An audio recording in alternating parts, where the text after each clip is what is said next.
இன்றைக்கான வீடியோவில் என்ன நடக்குன்னு சொல்லிட்டு பார்க்கலாம். வீடியோக்குள்ளே போகிறதுக்கு முன்னாடி நம்ம சேனலை சப்ஸ்கிரைப் பண்ணிவிட்டு லைக் பண்ணிவிட்டு சப்போர்ட் பண்ணுங்கள். வீடியோ வந்துட்டு செம்ம சூப்பராக இருக்குங்க, இன்ட்ரெஸ்டிங்காக இருக்குது. இனிமேல் தான் எபிசோடு வந்துட்டு வேறு லெவல் மாசாக போக போகுது. கார்த்தியோட மாசம் பார்க்கலாம் அப்படின்ற மாதிரி தான் சொல்லலாம். அவசரப்பட்ட டேரக்டரை கொஞ்சம் திட்டமோ அப்படின்னு இருக்கு, மன்னிச்சு அப்படின்னு சொல்லிட்டு நம்ம வீடியோக்குள்ளே போகலாம். ஃபஸ்ட்டு சீனில் வந்துட்டு தீபா பாட்டு பாடிட்டு இருக்காங்க. மனசரங்கி எங்கள் அத்தை நீங்கள் தான் காப்பாற்றணும் அப்படின்னு சொல்லிட்டு வேண்டிகிட்டு இருக்க. இந்த திக்கா ரம்யாவுக்கு தான் வந்துட்டு சாமி கட்டு போட்டு விட்டாங்களே கழுத்தில் அப்படின்ற மாதிரி ஒரு மாதிரி தொண்டையை பிடிச்சிக்கிட்டே நின்றுக்கிட்டு இருக்காங்க. தீபா வந்துட்டு பாட்டு பாட பாட அந்த பக்கம் அபிராமியை காமிச்சிட்டு இருக்காங்க. கை காலெல்லாம் அப்படியே வந்துட்டு அசைகிற மாதிரி இருக்குது. வெளியில் வந்துட்டு ஹாஸ்பிட்டலில் எல்லோரும் வெயிட் பண்ணிட்டு இருக்காங்க. தீபா நல்லபடியாக வந்துட்டு பாடி முடிச்சிடுறாங்க. முடிச்சு வந்துட்டு அம்மனுக்கு வந்துட்டு பூவெல்லாம் தூவி விட்டு என் பரிகாரத்தை நான் நல்லபடியாக முடிச்சிட்டேன், நீ தான் வந்துட்டு இந்த பரிகாரத்தை ஏற்றுட்டு என் அத்தை உயிரை எனக்கு திருப்பி கொடுத்துரு சாமி அப்படின்ற மாதிரி வேண்டிக்கிறாங்க. நான் இப்போ கோயிலுக்கு போகிறேன், எனக்கு நல்ல செய்தி வரணும் அவ்வளோதான் அப்படின்னு சொல்லிட்டு கிளம்புறாங்க. இந்த திக்கா வந்துட்டு அதுங்களே ரம்யாவுக்கு வந்துட்டு சூப்பர் பவர் இருக்குன்னு நினைக்கிறேன். டக்குன்னு கோவிலேருந்து டக்குன்னு வந்துட்டு ஹாஸ்பிட்டலில் வெயிட் பண்ணிட்டு இருக்க மாதிரி காமிச்சிட்டு இருக்காங்க.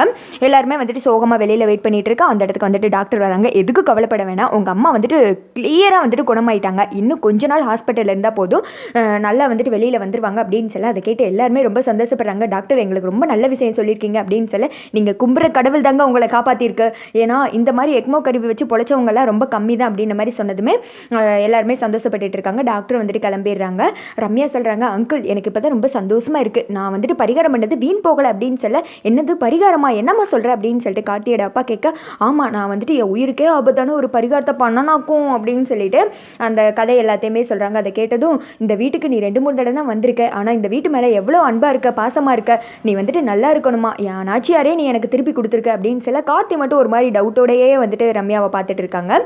அடுத்து வந்துட்டு எல்லாருமே சொல்கிறாங்க, ரம்யா நீ என் ஃப்ரெண்டு, நீ இப்படிலாம் எனக்கு பண்ணுவேன்னு தெரியாது அப்படின்ற மாதிரி ஆளுக்கு அவங்க புகழாரத்தை சூட்டிக்கிட்டு இருக்க. ரம்யா வந்துட்டு ஐயோ போதும் போதும் என்னால் முடியல அப்படின்ற மாதிரி ரொம்ப வந்துட்டு வெக்கப்பட்டுக்கிட்டு அப்படியே குழஞ்சிக்கிட்டு, எனக்கு வந்துட்டு ஆண்டி ரொம்ப முக்கியம் தெரியுமா, அப்படியாக்கும் இப்படியாக்கும் அப்படின்னு சொல்லிட்டு கதையாக அளந்து விட்டுக்கிட்டு இருக்காங்க. அடுத்து வந்துட்டு தீபா ஹாஸ்பிட்டலுக்குள்ளே என்ட்ரி கொடுக்க நர்ஸ் வந்துட்டு ஓடி வந்து உங்கள் அத்தைக்கு சரியாயிடுச்சு அப்படின்ற மாதிரி சொல்கிறாங்க. அதை கேட்டது தீபா ரொம்ப சந்தோஷப்படுறாங்க. அவங்க அத்தை இருக்கிற இடத்துக்கு போக மீனாட்சி வந்துட்டு ஓடி வந்து தீபாவை கட்டி பிடிச்சிக்கிறாங்க. அத்தைக்கு எல்லாம் சரியாயிடுச்சு தீபா, இனி வந்துட்டு ஒரு பிரச்சனை இல்லை அப்படின்னு சொல்ல, ரொம்ப சந்தோஷக்கா, இது கேட்டப்போ தான் எனக்கு மனசு நிம்மதியாக இருக்குது அப்படின்னு சொல்ல, வாமா தீபா உன்னோட ஃப்ரெண்டு பரிகாரத்தால் தான் அவங்க அத்தை உயிரோட வந்திருக்கா அப்படின்னு சொல்ல, ஆமாம் அம்மு மட்டும் பரிகாரம் பண்ணலன்னா அவளால் தான் வந்துட்டு நம்ம அத்தை வந்து நம்ம திருப்பி கிடச்சிருக்காங்க அப்படின்னு சொல்லிட்டு பேச, அந்த இடத்துல வந்துட்டு எல்லாருமே சரி யாராவது ஒரு ஆள் மட்டும் இருங்க, மற்றவங்களாம் வீட்டுக்கு போங்க அப்படின்ற மாதிரி சொல்லிடுறாங்க.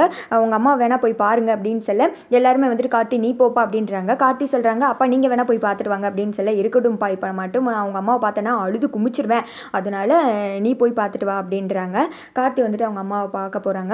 அம்மா எல்லாருமே வந்துட்டு உங்களுக்கு சரியாகணும்னு கோவில் அதுன்னு வேணாங்க, நான் எதுக்குமா கோவிலுக்கு போகணும், நான் ஏமா சாமி கும்பிடணும், என்னோட சாமியே நீங்கள் தானவா அப்படின்னு சொல்லி கார்த்தி ஃபீல் பண்ணி அழுகும்போது, என்னடா ஆக்டிங் இது, பின்னிட்டிங்களேடா அப்படின்ற மாதிரி தான் இருக்குது. அப்படி சூப்பராக நடிச்சிருந்தாங்க. உண்மையாக அந்த எமோஷனல் சீன் பார்த்தீங்கன்னா நல்லா இருந்துச்சு. பிளாக் அண்ட் ஒயிட்லேயுமே கார்த்தியோட அந்த க்ரையிங் சீன்லாம் வந்துட்டு நல்லா இருக்கும். அதை வந்துட்டு பேக்கப் அப்படியே இதில் வந்துட்டு கொடுத்துருந்தாரு. அப்படியே கண்ணீர்லாம் வந்துட்டு அபிராமியோட கையில் விழுகுது. நீங்கள் இல்லாத வாழ்க்கையை என்னால் நினச்சி கூட பார்க்க முடியலமா, எங்கள் லைஃபுக்குள்ளே நீங்கள் மறுபடியும் வந்துட்டீங்க, அதுவே ரொம்ப சந்தோஷம், இந்த நாளில் நாங்கள் எப்படி இருந்தோம் தெரியுமா அப்படின்னு சொல்லிட்டு ரொம்ப ஃபீல் பண்ணி கண்ணீர் துளியெல்லாம் அபிராமி கையில் விழுகுது. அவங்க வந்துட்டு இப்படி ஃபீல் பண்ணுறாங்க. அம்மா அம்மா அப்படின்னு சொல்லிட்டு கார்த்தி வந்துட்டு பார்க்க, அதுக்கடுத்து வந்துட்டு வெளியில் வந்துடுறாரு. என்னம்மா அப்படின்னு சொல்ல, அம்மா வந்துட்டு இப்போதைக்கு ரொம்ப நல்லா இருக்காங்க, பேசுகிறதெல்லாம் அவங்களால ஃபீல் பண்ண முடியுது, சீக்கிரம் சரியாயிடும், நான் வேணா ஹாஸ்பிட்டலில் இருக்கேன் அப்படின்னு சொல்ல ஆளுக்கு கிளம்பிடுறாங்க.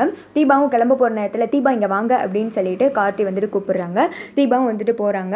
எங்கள் அத்தைக்கு ரொம்ப சரியாயிடுச்சு, இப்போ தாங்க என் மனசு ரொம்ப நிம்மதியாக இருக்குது அப்படின்ற மாதிரி வந்துட்டு கிட்ட தீபா பேசிகிட்டு இருக்காங்க. இதை வந்துட்டு நம்மளுடைய சகுனி ரம்யா இருக்காங்களே, அவங்க போகாமல் ஒரு சோபத்துக்கு பின்னாடி என்ன பேசுகிறாங்க அப்படின்னு சொல்லிட்டு ஒட்டு கேட்டுட்டு இருக்காங்க. அம்மா உயிரோட வந்தது காரணம் நீங்கள் தாங்க, உங்களுடைய அந்த பரிகாரம் தான் அப்படின்னு சொல்ல, தீபா வந்துட்டு என்னங்க சொல்கிறீங்க அப்படின்னு சொல்ல, ஆமாம் நீங்கள் கோவிலில் பாடுறதை நான் கேட்டேன், உங்களுடைய பாட்டால் தான் இப்போ அம்மா உயிரோட வந்திருக்காங்க அப்படின்னு சொல்லும்போது தீபாவுக்கு ஹாப்பியாக இருந்துச்சே என்னமோ, நம்ம அதை விட ஹாப்பியானோம். என்னதான் ரம்யா வந்துட்டு இல்லாத ஒன்று இருக்குன்னு அளந்து விட்டாலும் கார்த்திக்கு வந்துட்டு உண்மை தெரிஞ்சில, அதாவது பொய் தான் வந்துட்டு வேமா பரவேறும், உண்மை வந்துட்டு நின்று நிதானமாக தான் வரும் அப்படின்ற மாதிரி தான் இருக்குது. அடுத்த கேட்டது தீபா வந்து ரொம்ப சந்தோஷப்படுறாங்க. என்னோட பரிகாரத்தை விட உங்களோட அன்பு தாங்க அத்தையை ஜெயிச்சு இந்த இடத்துல கொண்டு வந்திருக்கு அப்படின்னு சொல்ல, அதுக்கடுத்து 2 பேர் பேசுகிறத பார்த்ததுமே ரம்யாக்கு எரிச்சல் ஆகிடுச்சு. நம்ம இவ்வளோ பெர்ஃபார்மன்ஸ் பண்ணி வேஸ்ட் ஆகிடுச்சே, 0 கிரேடு தானா எனக்கு அப்படின்னு சொல்லிட்டு விறுவிறுன்னு அந்த மைண்ட் செட்டில் ரம்யா அங்கேருந்து கோவமாக கிளம்பிடுறாங்க. அடுத்து வந்துட்டு நீங்கள் ஒரு நிமிஷம் இருங்க இதை கேளுங்க அப்படின்னு சொல்லிட்டு தீபா ஒரு வாய்ஸ் மெசேஜ் அனுப்பிச்சிருந்தாங்களே, அதை தீபாக்கு போட்டு காமிக்கிறாங்க. இது நீங்களா பேசுனது அப்படின்னு சொல்ல, ஆமாங்க அம்மு சமாதானப்படுத்துறதுக்காக அமுச்சு விட்டேன் அப்படின்னு சொல்ல, அப்போ நீங்கள் பரிகாரம் பண்ணுறது அவங்களுக்கு தெரியுமா அப்படின்னு சொல்ல, ஆமாம் அம்மு தான் இந்த எல்லா ஏற்பாடையும் பார்த்தா, அவள் தான் இது எல்லாமே ரெடி பண்ணா அப்படின்னு அப்படின்னு சொல்ல கார்த்தி ஒரு மாதிரி ஷாக் ஆகுறாரு. அதோட பார்த்தீங்கன்னா வீடியோ முடிஞ்சிருது.